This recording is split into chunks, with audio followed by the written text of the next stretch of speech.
when the satellites are affected, it says that the captains of the Earth will be afraid because communications have been stopped. And I was wondering how much of your information that you have is gleaned from the Bible. Well, quite a bit. We take, if you look at Volume 1, we have 44 books, the Popol Vuh, the Kabbalah, the Sefer Yetzirah, the Bible, the Quran, and we glean everything that we can from those books. We tried to create these end times books with the least amount of prejudice, the least amount of single-mindedness that we could. We wanted to bring in all the traditions, all of the ancient observations, without guile, without any kind of judgment on it. And when we brought it all together in that manner and coupled it with modern-day physics, the picture was amazingly clear. They sort of coordinate, huh? They sure do. You don't find as much contradiction as you might think, even though there is a lot of contradiction between religions. Well, thank you very much. You're very welcome. Okay, let's go to James in Oregon. Take it away, James. Hey, how's it going? First Great. of all, Brooks, you are an amazing guest, and you are probably by far the best one I've heard on Coast to Coast so far. Wow, that's amazing. What a great compliment. Sure is. With that said, since our intent creates our own reality, and if we are truly manifesting everything around us, then are we manifesting these Mayan prophecies of 2012? And how does the apocalyptic events of the Book of Revelation come into play? Well, that's a really good question. I guess the main question is the Book of Revelations a record of history or a prediction of the future?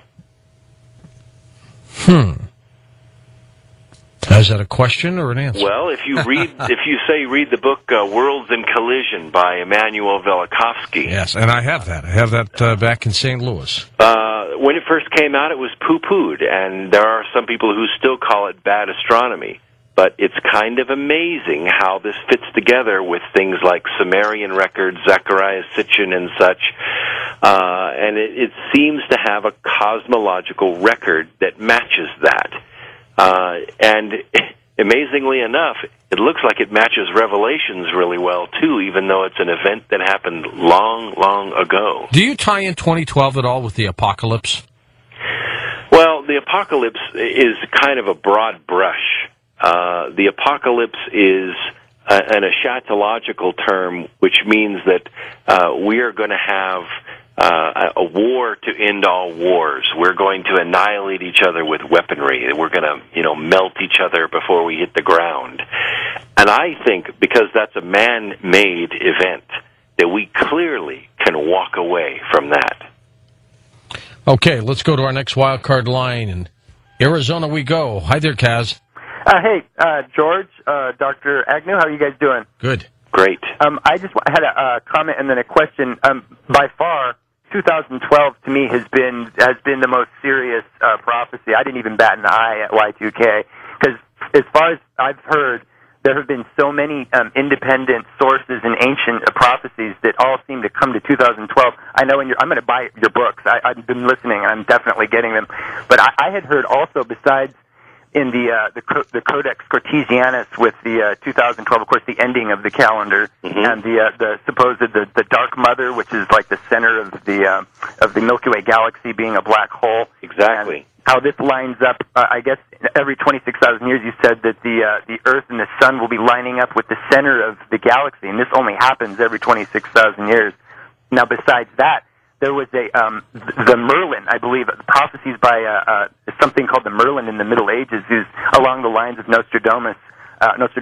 He apparently also came up with the date 2012, and on top of that, the I Ching apparently from the when it was conceived, the final calculation works out to roughly December 21st, 2012. I mean, when you have, and then on top of that. Apparently, the solar maximum with the solar flares, it comes, I believe, every 11 years, just so happens to fall around 2012. And That's with right. all these things, it kind of scares you. Well, yeah, that's true. And Solar Cycle 23 was eventful enough. A couple of years ago, we had 9 X-class flares in a single week. But they say Solar Cycle 24 is going to make 23 look like a walk in the park. And you're right. It reaches its maximum, like a sine wave, right at 2012. Brooks, I noticed that you also highlight the map, the futuristic map by Gordon Michael Scallion. Yes, came across that. We actually licensed that to put it in the book. If you look at that map, it shows a lot of water bodies in the U.S. If you're living in Kentucky or Tennessee, if you're living in upper Missouri, lower Illinois, Wyoming, Idaho, Utah, you're pretty much safe. Anywhere south of there, you could be underwater. And that's going to happen by 2012, according to some. According to Scallion, it happens about that time. It could be just the beginning of that. Of course, you realize that 90% of the population of the United States lives within 25 miles of a coast, and that includes the major rivers. So if that's the case, if you chop off 25 miles of the outskirts of the United States, and you've lost 90% of the population. Next up, let's go to Ariana in Arizona. Hi there, Ari. Oh, wow. Hi, that's me. That's you. My granddaughter has your same name. Thank you. This is my very first time calling, and I used to listen to Coast years ago, and I haven't tuned in for a very long time, and this was just such a wonderful conversation to have heard. I feel so inspired. Something that I wanted to just... Brooks had mentioned, there's been talk about the ancients. Mm-hmm. Yes. And basically, I'm putting together information right now for a book, and basically, I'm so nervous. Oh, that's okay. Relax. You're doing I'm well. down.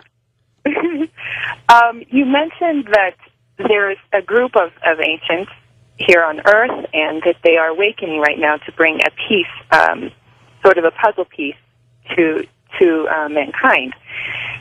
And and I recognize myself as one of these. I had a very tremendous experience when I was 17 years old. I had a complete enlightenment where I actually stepped out of this dimension. Not sure where I went, but I was gone for a couple of hours. The Hindus call that a state of samadhi, or death. Uh-huh. Did you feel at that moment like you knew everything? Knew everything, completely merged. Yeah. I actually experienced my what I call my oversoul come down from above me, from a cord. Mm-hmm. You guys, I'm on. Go. My kids are up. They want to do this. Live radio. Yeah, and so I felt my oversoul self come down into my body. And, I mean, this was something that took 5 months preparation. I was practicing. I wasn't a normal teenager. I was practicing martial arts and Qigong, Tai Chi, and also meditation. And that final evening, well, you know, this oversoul came down into my body and merged. And it was like, at that moment, I was completely enlightened, knew all things. It was absolute bliss. I mean, I think it's the highest achievement that there is in physical body. It kind of dispels all fear, doesn't it? It did. You really have to go beyond the mind to get to that state. You have to leave everything behind. You realize that the third dimension kind of traps us in the 5 senses through which we interpret our universe in these, what I call biological transducers. We kind of get used to it. But we're really multidimensional beings, fully capable of grasping the smallest quanta or the creation of planets. And when you get out there where you were and you have this ascension experience, you're never the same, are you? Never. I agree with that. I don't want you to give away the book at the end, but that is as fascinating as any part of it. Well, don't give it away. I won't give it away. I just want people to know that they are source, that they're not different than the universe. And when you get out there, when you start realizing that the knees we skin and the fingernails that we pound with a nail is only part of the experience of being here on Earth. You are an explorer, aren't you? Yes, I am an explorer, and that of the many jobs that I have, and right now I'm just finishing a new biodiesel plant up here in Washington State for the company that I work for. Don't you stop? No, I can't. No, it's there's too little time and too many things to do, and it's not that I'm a workaholic. I'm an enjoyaholic, and I